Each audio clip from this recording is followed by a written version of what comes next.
Yeah. Okay. It's time for What's Up and About right here on Wake Up Nigeria. It is. An update on our discussion yesterday. Now, just yesterday, we spoke about the Abuja-based Chinese supermarket, which is situated in the China Center of Commerce. China Chamber of Commerce. Chamber of Commerce. Yeah. And just in less than, what? Okay, from the first time when the report came in just about 24 hours, the FCCPC, which stands for the Federal Competition and Consumer and Protection Commission, swung into action. As in sharp. And before you know, it was sealed off. They James Bond the place.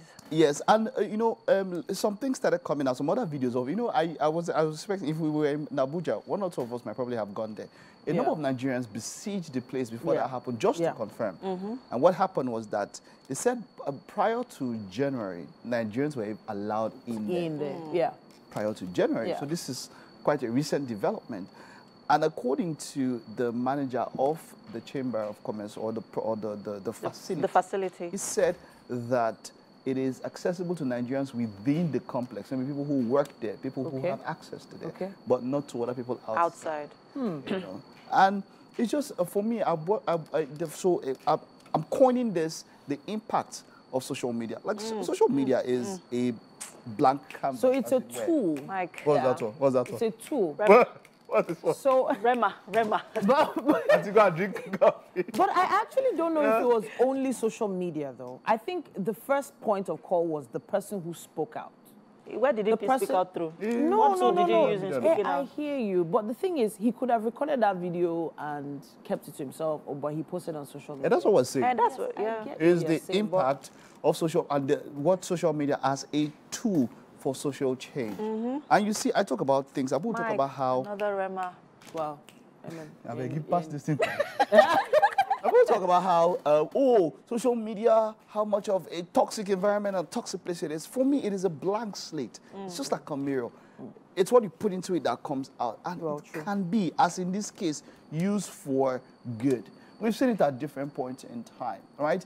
And this is big. This is big for me because it will now show that there was no official, there was no explanation that would really suffice in such a manner as to say. I mean, even if you put inherently Chinese stuff there, I mean, look at you. You eat anything. I eat anything. The other day, I said to them a post. What was that post I said to you? Of a sick cockroach. Sick cockroach. Was ready to eat it. What? So even if you bring imported frog, imported toad or whatever, we'll eat it. Mike, for the first time yesterday, I made mango sauce. What? Have you ever had mango sauce? I've never. That's how adventurous my palate is. So I will eat anything. Thanks to social media. Foodie conversation at this point. Yeah. But I wanted to comment on the fact that apparently, according to reports, Cindy Liu Bei, that's the owner of the supermarket, fled with her family. Yeah, she did. In the morning. That's a jackpot. So that was very questionable, in my opinion. Why run? You know, why not just respond to the questions? Why leave the other staff to now respond to the questions on your behalf? I just have so many questions up. And then, of course, in the comment section, you know how Nigerians are now. Yeah. They threw all sorts of what's the term now? Conspiracy theories as to why she could have run. And we are not, obviously, it's a developing story. We don't have any details after that. When even ex-governor said they run. So why should she not go run?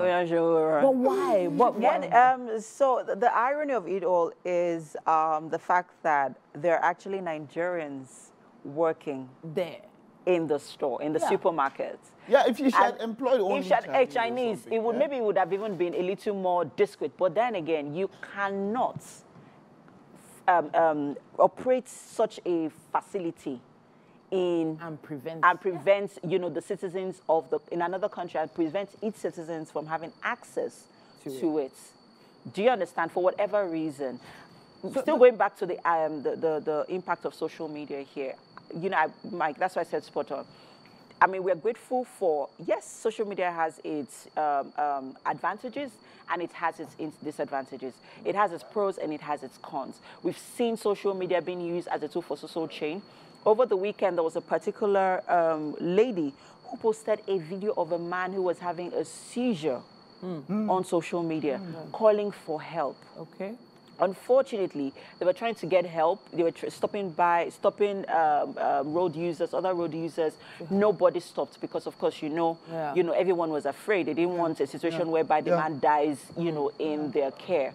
So there was that lack of responsibility from, us as citizens. But she used social media as an avenue to cry out that please. She called out to emergency centers. She called out to doctors. Unfortunately, after 5 hours, no help came. And sadly, this man died. Wow. Wow. Now, but she, still going back to the, impact of social media. We're grateful for it, and I'm happy that we are in a time where we can always also use social media to, propagate certain, issues. Whether it is health, whether it is social, whether it is political, any sort of issue that is, that concerns us, we can use social media as that tool to propagate it and demand for the change that we want as a people. Because even the incident, the incident I just mentioned, it calls to question the health, Ministry of Health. How is it that it wasn't even happened in the West. It was along the express road. Yeah. No emergency health center was able to come to this man's aid. 5 hours later. The health industry is one industry that when they say don't let Nigeria happen to you, that is one major point. Yeah. So and I want to about that, and then we're talking about a brain drain. Even if you want people who are professionals in a particular sector to remain and to stay and to work, some people even just want optimal working conditions to do their job. Some they want to love thrive. The job so much that if you just give them the optimal conditions, some might even do it. I know some people that won't do it without even getting paid for it. I agree, Mike. They just create optimal situations. Like we've used social media to call out things like this. We'll continue keeping on calling out for things that we require impact on and change on as soon as possible. Our health sector really needs a lot of revamp. And it starts from the kids. It starts from schools, starts from primary schools. It starts from homes, even just basic first aid classes, just first aid drills, even within your family space, in your family unit. Knowing what to do if someone is in a particular state, what to do in case of fire, what to do in case of any situation you find yourself in. We have to find a way to use this same platform, social media, to start putting out the right type of content to teach people. Yes, I agree with you. And I really would have to give kudos to a couple of people who are very, very intentional with how they use their platform in education, because it's also a tool for education. Right. There are a lot of people. So when that incident happened, a few people used the platform that's on social media to to teach people on how to do CPRs and how to treat a case of seizure, which in this regard was the case. So that sort of enlightened people on what to do if they're faced with that kind of situation. You know how back then in school, Mike, secondary school, when you have seizure, you carry spoon. Yeah, that's usually not. You can't do that. Some people do all sorts of wrong things, pouring palm oil, pouring all sorts of things. Right, which is wrong. A lot of things that we learned that time we have to unlearn. Yeah. And while you're doing that, you ensure that antecedents matter. You look at the person that you're listening to on social media, you look at a profile, what has this person, how do it's quite easy to spot information that might be incorrect. People are also using their online platform, social media, to also help get people out of poverty. Talking about the chess master himself, who just broke the record, Tunde Onokoya. He broke the record, I think, 58 hours. 60 hours. He did 60 hours. But the record was 58. Yeah. And he did that at Times Square. And people were probably wondering, why is this so important? Now, if you go to his page, you'll see some videos of him with children who he has literally brought out of the slums, you know. At Oshodi, yes, Ikorodu, different parts of Nigeria. Yeah. I mean, this is someone who's, you know, making a real impact. And I know that people will say you need to have monies to make impact. No, you don't need to have monies to make impact. You know, even with, you know, the little, you can make, no matter how small the impact, whether it is on social media, whether it is social media using as a tool, whatever it is, just make that impact. Let somebody, you know, be grateful for you.